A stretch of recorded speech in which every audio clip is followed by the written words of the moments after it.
Magandang hapon sa inyo lahat. Narito sa ating mga harapan ngayon ang dalawang grupo. Bawat grupo ay naghahangad ng kaunlaran para sa ating bayan.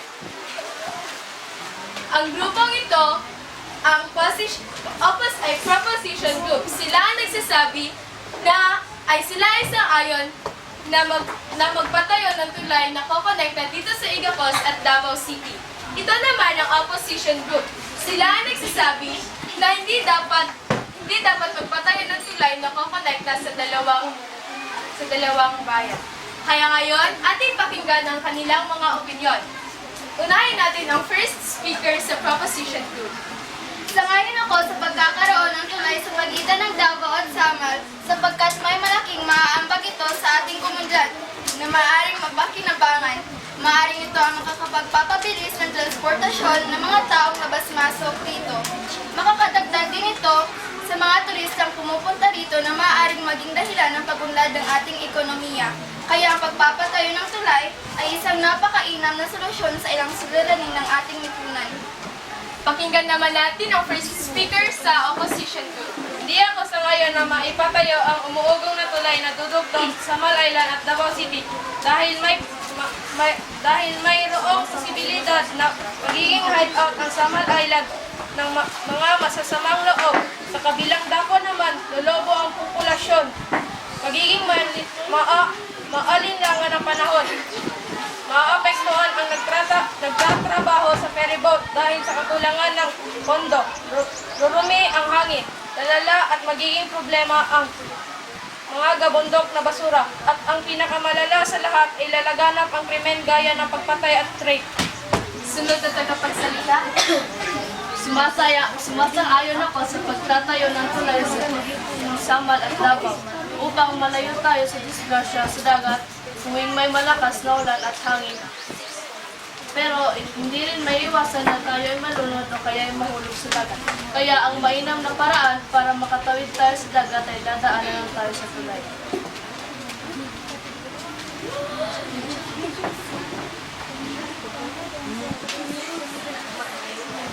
Di ako sangayon sa paggawa ng tulay galing sa Davao patungo sa Samal dahil sabi nga ng ating mayor na si Honorable Mayor Aning Antalan, bawal magdala ng mangga ng galing sa Davao tungo sa Samal. Di rin ako sangayon dahil baka masira ang ating mga coral reefs at baka wala nang sasakay sa barge dahil meron ng tulay. At ang mga pamilya na nagtatrabaho sa barge ay magkakasakit at wala na makain dahil maliit na lang ang kanilang sahod. Kung may tulay, walang dadaang barko galing sa Davao papunta sa iba't ibang bahagi ng ating bansa. Hindi na natin mararamdaman ang ating isla dahil hindi na tayo gagamit ng bangka. Mga transportasyon pang tubig na lamang. Nasisira ang ating kultura, tradisyon, at sabi nga ni Duterte, bahala sila. I didn't say I'm in favor of that project. It's just the Samal Island would lose essence as an island if a bridge will be made. Ngayon ako magkatulay para mas mabilisan ang transportasyon dahil sa panahon ngayon, nagmamadali na ang mga tao papunta ng trabaho dahil sa magastos na ferryboat. Nakakabawas ito sa puhunan ng mga nagtatrabaho para sa kanilang pamilya. At para mas maging matipid, dapat na lang tayong sumakay ng bus at tumawid sa 200 tulay. Yaw sa ngayon sa pagpapatayo ng tulay mula Samal hanggang Davao dahil baka pasasabugin ng mga terorista ang mga tulay, At kung sasabog ang tulay, maraming tao ang mamamatay at malaki rin ang gastos sa pagkukumpuni ng tulay. Sumasangayon ako na magkaroon ng tulay patungong Davao hanggang Samal para maging maunlad ang ating lugar at makilala pa ito sa buong mundo. Sunod na speaker, mga sa grupo nito. Hindi ako sa ngayon ay papatupad ang project na tulay na nagdurugtong Davao hanggang Samal kasi rami ang mga sasakyan at mga pabrika. Baka magresulta ng pollution sa hangin at pag-decrease ng ating ozone layer. at meron na rin traffic na magaganap, pwedeng magresulta ng bungguan at rarami ang mga disgrasya at masasagaan. And there are more important projects that will have greater impact to business and employment.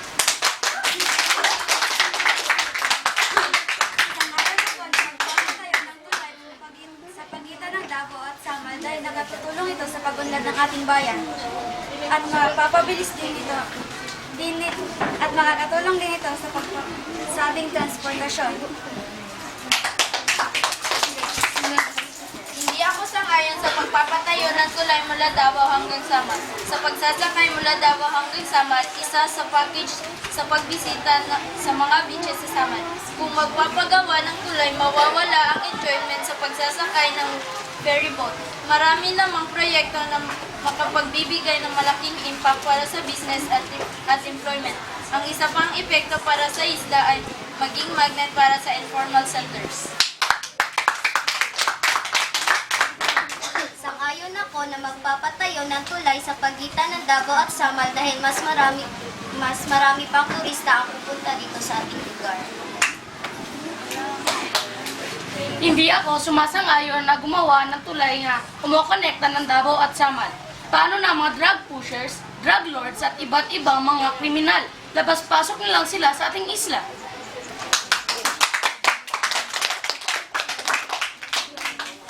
Sangayon na pong magpatayo ng tulay upang mas maging madali ang transportasyon patungong Samal hanggang syudad ng Davao sa mga kadahilanan ito. Magbubukas ang maraming negosyo at dahil doon dadami ang mga trabaho, tataas ang ating ekonomiya at dahil doon mas makikilala ang ating isla bilang maunlad na lungsod. Sumasalungat ako na ipatayo ang tulay mula sa patungo Davao dahil baka may makapasok na mayayamang negosyante at bibili sila ng lupa at magpapatayo sila ng pabrika. Paano na ang ating paligid? Magiging polusyon na. Kaya masasabi ko na hindi ako sumasang-ayon dahil nakakasama ito sa ating isla. Ngayon ako sa pagpapatayo ng tulay para maraming dayuhan ang pumunta at maaaring umunlad ang isla. At kapag maraming dayuhan ito na dadayo, maaaring makapagpapaunlad makapagpapaunlad sa ating ekonomiya. Hindi ako sangayon sa pagpapatayo ng tulay mula Samal patungo Davao. Dahil sa pagpapatayo nito, maapektuhan ang mga yamang dagat at masisira rin ang mga tirahan ng mga isda. At kung wala na ang mga ito, maapektuhan ang pang-araw-araw na hanap buhay ng mga mangingisda. I disagree for constructing a bridge from Samal to Davao because I think it will congest the bridge and concentrate development there. Where is more ferry landings will spread that development. Additionally, jetties, landing piers are cheaper to build and boats are cheaper than cars. Thus, more people can benefit. As an archipelagic nation, we also need to develop small boat and marine industry. I disagree for constructing a bridge from Samal to Davao because it would be disadvantageous to the native Samaleños. There is no adequate socio-economic safety nets in place right now. Having a bridge would remove the last barrier protecting the poor people from the land speculators who would gobble up the properties and drive them out of their land, their homes, and their livelihood. Dahil tapos na nilang ipinahayag ang kanilang mga opinyon, dadako naman tayo sa ikalawang parte ng debating ito, ang rebuttal stage. Sa pagsisimula, ay simulan natin sa pamamagitan ng tanong mula sa opposition group. Paano ninyo masusumpo ang polusyon? Hindi naman siguro magkakos ng napakasobrang polusyon kapag magkaroon na tayo ng tulay dito. Marami naman tayong mga puno rito na maaaring maghigop ng mga carbon dioxide na galing sa mga sasakyan. At isa pa, ang ating isla ay napapaligiran ng iba't ibang puno. Kaya ano pa ang suliranin na kadudulot ng tulay sa pagiging polusyon? Paano kung gawin ito ng mga subdivision? Bakit naman ang hinahayaan na magkaroon ng mga subdivision dito na magpuputol ng mga kahoy? Maaari naman siguro magtayo ng mga bahay sa mga bakante lamang. At bakit mo naman natanong yan?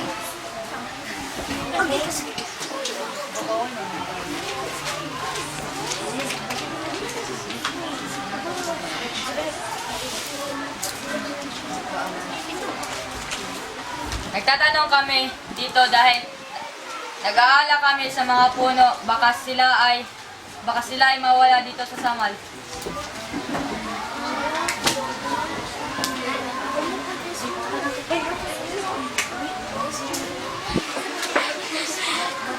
Mahalaga ba talaga ang tulay mula Samal hanggang Davao? Oo, dahil marami itong benepisyo na maaaring ibigay sa Samaleños at maaari rin itong maging dahilan ng pag-unlad ng ating bayan. Paano pag hindi kayo pinayagan ng DENR na ipatayo ang tulay? Bakit? Kung magpapatayo ba kami ng tulay, makakasira ba kami sa mga natural resources na nandito sa Samal? Katulad ng coral.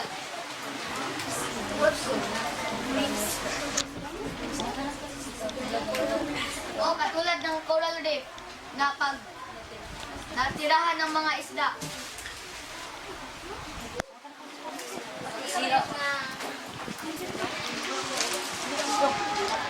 Gusto niyo ba na tumaas ang krimen dito sa ating isla? Hindi naman siguro tataas ang krimen dito sa ating isla sapagkat maaari naman nating siglahin ang seguridad ng ating mga pulisya na maaaring mag-survey sa iba't ibang balik ng Samal para maiwasan ang mga krimen.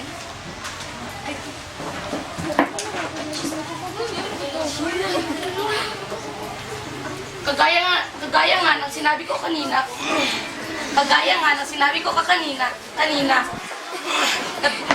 baka labas-pasok na sa ating isla ang mga kriminal dahil sa tulay. Ay anong silbi ng mga pulis dito sa isla natin? Kulangin ng mga pulis na magbabantay sa tulay dahil sa napakaraming kriminal na maglabas-pasok sa ating isla. Gumagawa pala sila ng checkpoint doon sa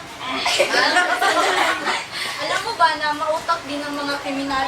Oo,